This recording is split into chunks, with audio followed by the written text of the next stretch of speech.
জুলাই আসলে ৩৬ দিনের নয়, জুলাই ১৭ বছরের।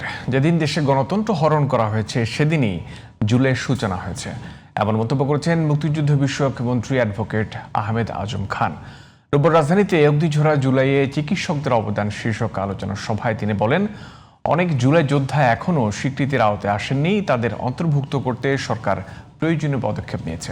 এক অনুষ্ঠানে জুলাইয়ের চিকিৎসকদের ভূমিকার যথাযথ স্বীকৃতি না পাওয়াকে দুঃখজনক উল্লেখ করেন পরিকল্পনা প্রতিমন্ত্রী জুনায়েদ সাকি। মাহি হাসানের রিপোর্ট। কেসারেন শেকড় থেকে শিখরে। জুলাই অভ্যুত্থানে চিকিৎসকদের অবদান নিয়ে রাজধানীর বিএমইউতে এক আলোচনা সভার আয়োজন করে ডক্টরস রেজিস্ট্যান্স ডে বাস্তবায়ন কমিটি। এতে বক্তারা বলেন, জুলাইয়ের আন্দোলনে আহতদের চিকিৎসা দিতে গিয়ে অসংখ্য চিকিৎসক নিজেদের জীবন ও নিরাপত্তার ঝুঁকি নিয়েছেন। নানা ধরনের চাপ, ভয়ভীতি ও প্রতিবন্ধকতার মধ্যেও আহত আন্দোলনকারীদের চিকিৎসা সেবা দিয়েছেন চিকিৎসকরা। জুলাইয়ের অবদান যথাযথভাবে মূল্যায়ন ও রাষ্ট্রীয় স্বীকৃতি দেওয়ার দাবি জানান বক্তারা। সবাই কোনো না কোনোভাবে রিগার্ডলেস অফ পলিটিক্যাল বিলিফস আপনারা ওই সময়টাতে ভূমিকা রেখেছেন, মানুষের কাছে এগিয়ে এসেছেন। যখন দেশ পুনরায় যদি স্বাধীন, দ্বিতীয়বার স্বাধীন বলেন অনেকে, সে স্বাধীন হয়েছিলেন, তারপরেও কিন্তু আমরা মাঠে ছিলাম। অনুষ্ঠানে প্রধান বক্তার বক্তব্যে পরিকল্পনা প্রতিমন্ত্রী জুনায়েদ সাকি বলেন, জুলাইয়ে চিকিৎসকের শপথ ভঙ্গ করে আহতদের চিকিৎসা সেবা থেকে বঞ্চিত করেছেন যেসব চিকিৎসক, তাদের জবাবদিহিতার আওতায় আনা প্রয়োজন।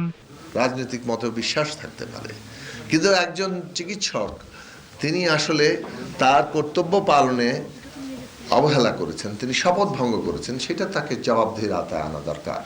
জুলাইয়ের চেতনাকে ধারণ ও আন্দোলনে অংশগ্রহণকারীদের স্বীকৃতি দেওয়ার লক্ষ্যে জুলাই অধিদপ্তর প্রতিষ্ঠা করা হয়েছে।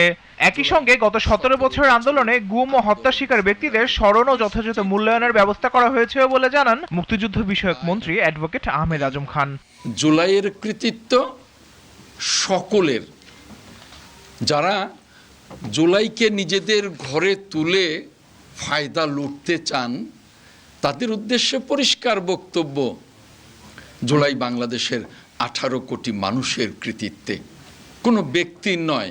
এ সময় মুক্তিযুদ্ধ বিষয়ক মন্ত্রী আরো বলেন, অপশক্তির বিরুদ্ধে সকলে এক থাকতে পারলে কেউ ষড়যন্ত্র করতে পারবে না। হয়েছে একথা বলে শেষ করছি। Mahi Hasan, GTV news, Dhaka.